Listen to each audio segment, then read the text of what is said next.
say this all day, oh, you thing from another world, you. That's right. Nothing personal, but that'll get us into talking about your work with the Looney Tunes, which, I don't know, your family probably thinks you're goofing off instead of actually working on history, right? Yeah, a lot of people, you know, what are you working on? I'm working on cartoons. People think, oh, that's silly, that's kid stuff. But the Looney Tunes cartoons were never intended for children. Chuck Jones, who I've been in correspondence with for about 4 or 5 years and actually got to meet last year, Chuck Jones is one of the premier animators, and he started out as an animator and then he became a director. He told me that there are 3 things to keep in mind when watching Looney Tunes. So, you know, first of all, keep in mind that they were shown in theaters after trailers, after newsreels, and before adult films like Casablanca, and that the Looney Tunes were made for adults. So the second thing to keep in mind is that the production code of 1934 had a list of things you weren't allowed to do in film. Like you couldn't show somebody being shot on screen, you couldn't show anybody dying, you couldn't show this, couldn't show that. And he said that all the animators had the list in their cells, and they would try to break as many of them as possible so that when they're submitted to the Production Code Administration, they couldn't possibly catch them all. So this is the anti-Disney, right? Yeah, it's definitely the anti-Disney. And the third thing to keep in mind is that they were out to amuse themselves.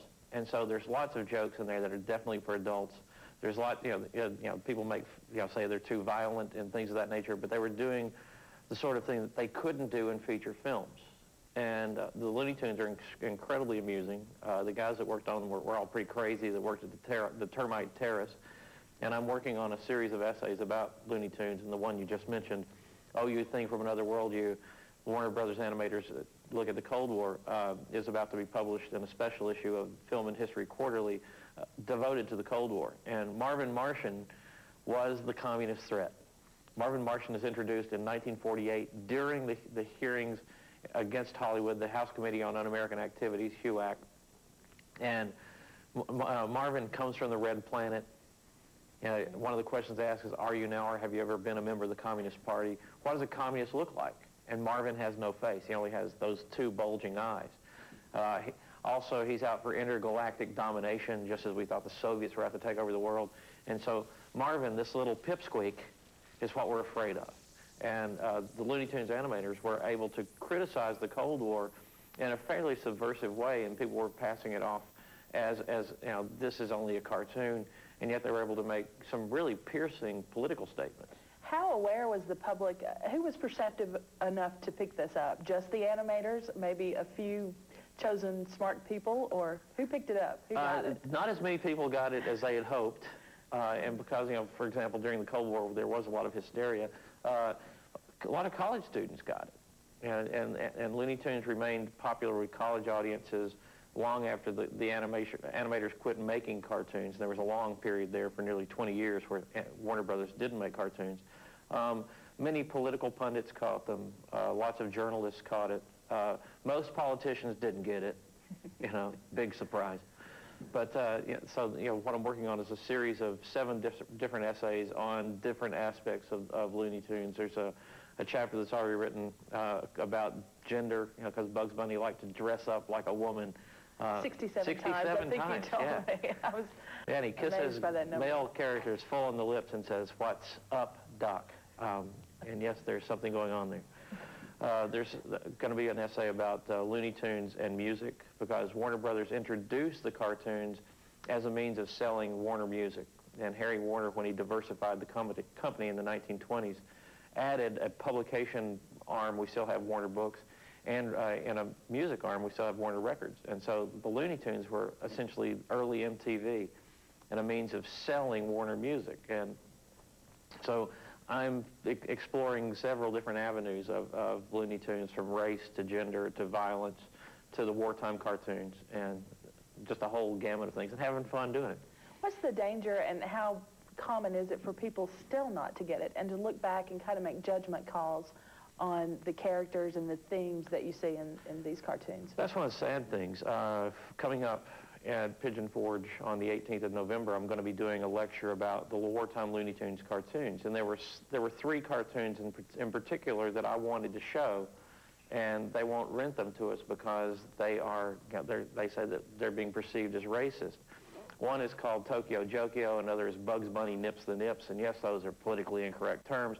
But we were at war with the Japanese, And yes, they're making fun of the Japanese, and yes, they're playing with stereotypes, but you have to put it in the context.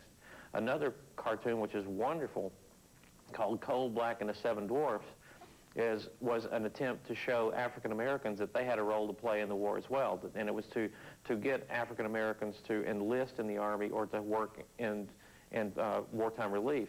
And Dorothy Dandridge provided one of the voices, and Cab Calloway is the voice of Prince Charming, and it's a wonderful cartoon. But because of political correctness and because of failure to put these things in context, it's more and more difficult to see these things. How about women? How are they portrayed? In Looney Tunes, women are always the stronger characters, and they may ostensibly seem to be weak, but if you look at Miss Prissy, for example, who's in the Foghorn Leghorn cartoon, and Foghorn Leghorn, he's trying to be Mr. Big Guy, and Miss Prissy lays him low every time. She knows exactly what buttons to push. Okay, let's talk about, is it Celebrate for Freedom, the Pigeon Forge gathering that goes on until November 22nd? Tell me what that involves, your involvement, and then just the overall purpose and what it's going to accomplish there. Okay, Celebrate Freedom is being done in conjunction with Pigeon Forge and the Center for War and Society at the University of Tennessee, which is run by Kurt Peeler. And Kurt asked me early on to help with this, and it is an attempt to give a last hurrah to our World War II veterans. And Stephen Ambrose is speaking, E.B. Sledge, Samuel Hines. The last person to speak will be Elie Wiesel. All of these things are free and open to the public except for Bob Dole's speech. For some reason, he's not free. But it's a wonderful attempt to let us remember the sacrifice that was done by these people. I'm going to be speaking on the 12th, talking about my book, Celluloid Soldiers, and there's a possibility that book notes will be there. I'll be signing books as well. I'll be moderating a session on the 13th. I'll be showing the film Sergeant York on the 13th, and on the 18th, I'll be doing the Looney Tunes lecture.